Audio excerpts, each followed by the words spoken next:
Welcome back to the channel. Today we'll be making brownies. This is an old family recipe, and here's all the stuff you're going to need. Butter is self-evident. You're going to want a medium kitchen crucible, 1/4-inch measuring cup, and a Marco Pierre White's Choice utensil. You're going to set the oven to 350, and while you're doing that, we're going to melt some butter, about a 1/2 cup of it. And we're going to make sure it's all melted and lovely, and nope, there's cocoa powder. There we go. Stir valiantly. That's right. Get your arm workout. Make sure there's no lumps, nice and smooth. Some sugar. Jeez, that's an awful lot of sugar. Flour, too. Okay, fine. All right, yeah. Mix it good. Yeah. And here's your milk because it's going to be real dry. Okay, yeah. More mixing.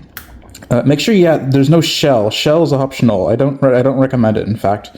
Now you're going to want to mix that. And as before, yeah, that's right. No lumps. And put it in a buttered baking pan and, and get it all off the spatula and save some for yourself, of course.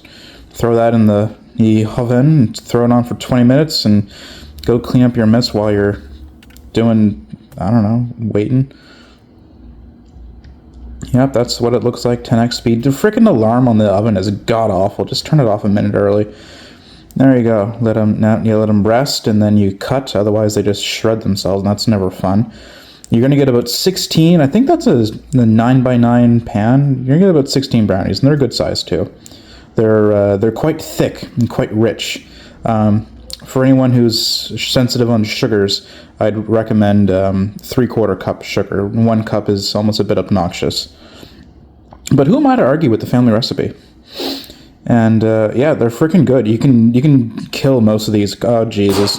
What am I doing now? Why did I do this?